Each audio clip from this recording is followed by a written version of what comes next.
Hi there and welcome to today's vlog. The first thing I want to do today is to wish my beautiful wife Sue a happy birthday. It's her birthday today. Many happy returns and all that. That big slap up meal that I promised you. Sorry, it won't be able to happen because of current circumstances, but no doubt we'll be able to celebrate in different ways. And very shortly, I've no doubt you'll be receiving your usual cup of coffee in bed. That might be the highlight of the day. But anyway, happy birthday, Sue. And I've been tremendously blessed by having Sue as my wife for many years, and we look forward to all that lies ahead as we very shortly will be moving to Doncaster when I retire. But just at this minute, I don't want to particularly look forward. I want to look backwards. Part of the reason for that is that a couple of days ago, as I was continuing to sort through files and documents, etc., I came across the service sheet that was prepared for our circuit welcome service in 2012 when we arrived in the Leicester West Methodist Circuit. And it's hard to believe, really, that those 8 years have already flown by, just about drawing to a close.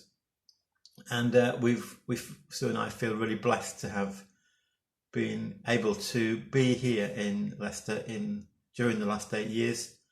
It's been a wonderful time and so many happy memories. We've been blessed in so many ways, not least through some of the wonderful people that we've met while we've been here, and made some really good friends. And we'll take those memories with us into future days.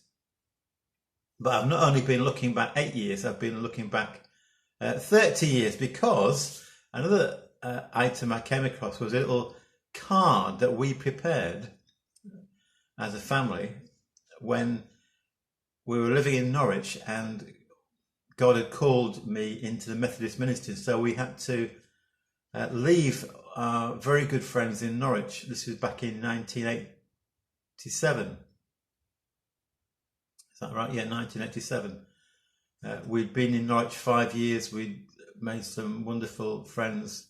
In fact, a number of our friends from that time are still very close friends. We meet up and we see each other not very often, but I know to some extent that is still a bit of our spiritual home.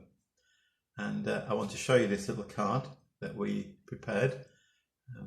There you go. That's how we were back in 1987 as a family. 2 young parents, relatively young anyway, and our 3 gorgeous children who are now unbelievably in their 30s. So we prepared that card to give to our friends in the church in Norwich. And inside is a little verse from Ecclesiasticus. A faithful friend is the medicine of life. And friendship is such a powerful and precious thing, isn't it? When we have a good friend, that can make such a difference to our lives. And we've been tremendously blessed over the years as we've moved around different places. From Norwich, we went to college in Bristol. I got some good friends from those years. Then to Stoke-on-Trent, the Potteries. Then to Sheffield, then to Doncaster, here to Leicester, and then shortly we're moving back to Doncaster. All in each of these places we have some really very good friends. And a good friend is, well, it says in this verse, doesn't it? A faithful friend is the medicine of life, and it's no doubt that friendship is very, very precious.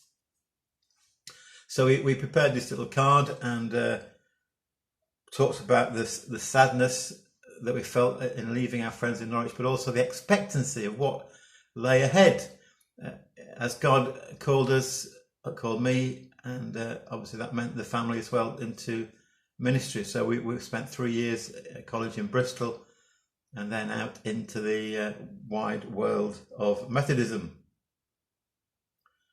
And one of the things that we put in that card, we had them printed, was that though we would no longer be part of the Norwich Fellowship physically, we would greatly, greatly value the prayers and support in that way of our friends in Norwich.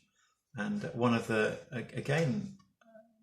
blessings of the years has been the knowledge that there have been people praying for us, members of our family, our friends, and I'm sure that has made a tremendous difference. We can't always, in fact, we probably can't often fully evaluate the effect of our prayers, but I've spoken to so many people over the years about the power of prayer, the difference that it's made, and I'm absolutely convinced that those who've prayed for us over the years have made such a difference to our lives and our ministry, our family life, our work within the church and outside. And I'm eternally grateful. So if you're watching this and you've been one of those faithful prayer supporters, I cannot begin to thank you for those prayers that have blessed us, encouraged us, have supported us, have strengthened us. So please do continue to pray for us as we move into retirement years. Retirement in one sense, but of course we fully believe that God has new areas of ministry open to us. It'll be very strange moving back to Doncaster when I guess most of the churches will still be closed. At least they won't be back to what they were pre COVID-19, etc. So it'll be a very different experience than unusual. But we want to be open to where God might be leading us, showing us the way. And as we ask people to pray for us in that little card, there was a quote from St. Paul, one of his letters. He said, "Finally, our brothers and sisters, pray for us that the Lord's message may continue to spread rapidly and be received with honour." Paul's heart's desire was to share the gospel, to tell people about the love of God in Christ. And that message, that impulse, that calling is still there on each one of us, isn't it, to share the gospel. So some fantastic memories since we were that age, and interesting now, our 6 grandchildren are about similar ages to what our children were back in 1987. The years go by, new generations rise. Let's pray that God will really move in our times. We live in times that are anxious and some are fearful, but they're exciting times. God is surely on the move. God is doing a new thing among us if we would only listen. So happy memories, and we look forward to all that lies ahead. So God bless you. Thank you so much for listening today. I'll go off now and make my wife a cup of coffee. God bless.